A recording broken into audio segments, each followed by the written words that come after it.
Приветствую всех, дорогие друзья! Сегодня в ролике я вам расскажу про виновника дефицита видеокарт, про мобильную линейку RX 6000 и про точные характеристики гибридных процессоров Ryzen 5000 серии. Обо всем этом и о многом другом вы узнаете из этого видео. Но перед тем, как мы начнем, не забудьте подписаться на мой канал и нажать на колокольчик.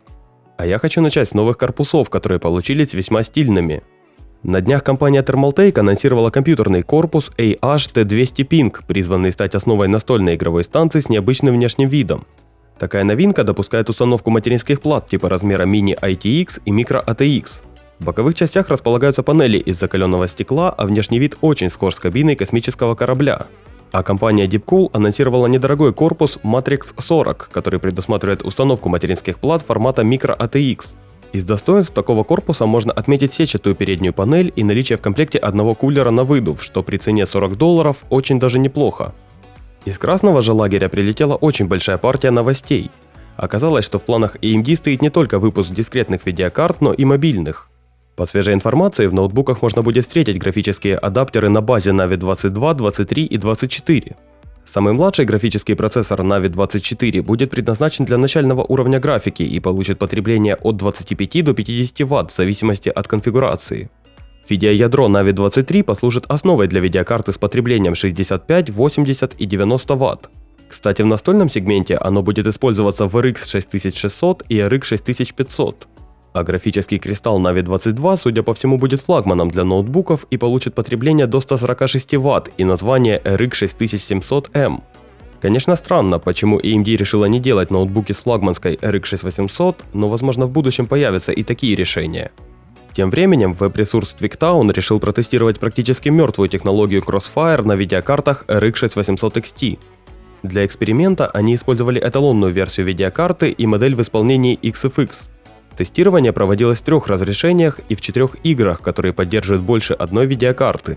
Как видите, прирост быстродействия от второй видеокарты наблюдается преимущественно в 4К разрешении, когда узким местом выступает сам графический процессор. В таком разрешении можно рассчитывать на увеличение FPS до 93% в зависимости от игры и настроек качества графики.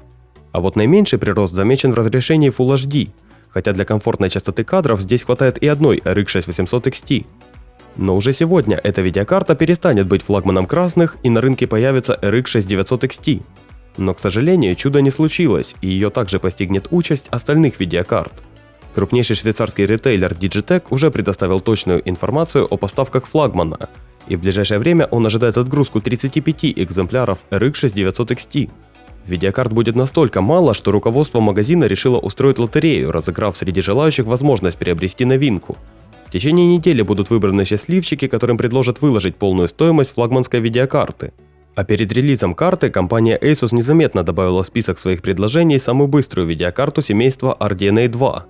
Такая видеокарта полностью соответствует эталону AMD, и пока что непонятно, как много их Asus собирается продать.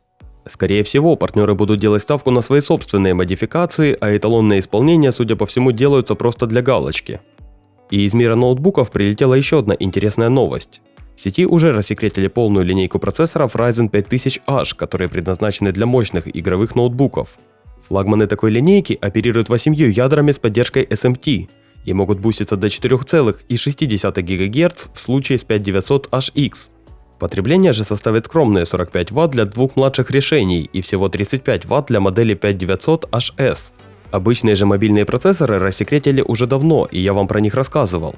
Но те, кто не видел, можете поставить видео на паузу и посмотреть. А я вам хочу рассказать про тест серверного процессора Intel. Источником данных в этот раз выступил Geekbench, в котором появились результаты тестирования сервера Asus TEC. В сервере было установлено 2 36-ядерных процессора Intel Ice Lake SP, а также 512 ГБ оперативной памяти DDR4. Результаты бенчмарка вы прямо сейчас видите, а я хочу добавить, что прямой конкурент в лице AMD EPIC 7542 с 64 ядрами смог набрать 1077 очков на одно ядро. Однако, по заявлениям самой Intel, ее процессор будет производительнее EPIC в некоторых HPC-задачах. А в яблочном лагере появились новости о новейших процессорах, которые продолжат семейство Apple M1. Издание Bloomberg поделилось свежими инсайдами относительно новых MacBook Pro и iMac. Для них купертиновцы готовят чип с 16 большими и 4 малыми ядрами. Но речь идет о максимальной конфигурации. А в финальных устройствах наверняка будут использоваться и урезанные варианты с 8 или 12 ядрами. А вот заменой для 28-ядерного Intel Xeon W в составе рабочей станции Mac Pro станет однокристальная система с 32 высокопроизводительными ядрами ARM. Ее официальный дебют должен состояться в конце 2021 года или начале 2022. Кроме того, Apple продолжает разрабатывать собственные графические процессоры. Как мы знаем, в однокристальной системе M1 корпорация использовала ускоритель на базе 8 ядер, а для более производительных ноутбуков и настольных систем готовятся ускорители на 16 и 32 ядра. А вот рабочие станции Mac Pro и вовсе обзаведутся 128-ядерными GPU. По словам Bloomberg, эти графические кристаллы будут в несколько раз быстрее, чем нынешние модули от Nvidia и AMD, которые Apple использует в своем оборудовании на базе Intel. Если это действительно будет так, то на рынке видеокарт появится еще один крупный игрок. Правда, купить такой ускоритель получится только в готовом продукте Apple. А в зеленом лагере продолжает бушевать дефицит. На днях вице-президент Nvidia был вынужден признать, что и в сегменте ускорителей для вычислений спрос превышает предложение. Компания уже работает над тем, чтобы удовлетворить спрос в полной мере, но на достижение этой цели тоже уйдет несколько месяцев. Тем временем саму проблему дефицита игровых ускорителей приписывают далеко не производителям кристаллов. По данным французского ресурса Covcode-Land, ссылающегося на свои источники, одним из факторов, вызывающих дефицит новых видеокарт как Nvidia, так и AMD, является нехватка памяти GDDR6. По их словам, проблемы с поставками микросхем продлятся как минимум до февраля будущего года. Однако в видеокартах RTX 3080 и 3090 не используется такая память. По мнению французского издания, дефицит старших моделей вызван производством младших RTX 3070 и RTX 3060 Ti. А вот карты AMD, по их мнению, пострадали еще больше, так как они все используют дефицитную память GDDR6. В общем, остается ждать февраля и надеяться, что дефицит все-таки закончится. Тем временем видеокарт RTX 3090 стало еще меньше. Стало известно, что с завода MSI в Китае было украдено 40 коробок с графическими ускорителями RTX 3090 общим количеством 220 единиц. Компания уже оценила сумму ущерба в $336 тысяч и уже связалась с полицией. Весьма вероятно, что мотивом для преступления стал высокий дефицит видеокарт Nvidia, особенно с учетом стоимости RTX 3090. И даже с учетом всех мер безопасности на заводе, в компании предполагают, что кражу мог совершить кто-то из своих. Производитель даже пообещал проявить снисхождение к тому, кто добровольно признается в совершенном преступлении и поможет найти украденный товар. А южнокорейский чипмейкер SK Hynix выпустил первые в отрасли 176-слойные микросхемы памяти 3D NAND TLC. Образцы 512-гигабайтных кристаллов уже направлены производителям SSD-контроллеров для тестирования и разработки конечных продуктов. В основе такой памяти лежит технология 4D NAND, подразумевающая перенос логических цепей управления под сам трехмерный массив ячеек.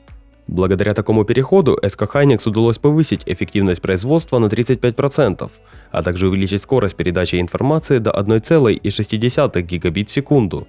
Для начала кристаллы будут опробованы в мобильных устройствах, где они принесут 70% прирост максимальной скорости чтения. Это произойдет в середине 2021 года, а после этого новые микросхемы найдут применение и в твердотельных накопителях потребительского и корпоративного уровня. Ну а если вам понравился ролик, то не забудьте поставить ему лайк. А я хочу сказать огромное спасибо всем, кто ставит лайки и подписывается на мой канал. До скорых встреч, друзья!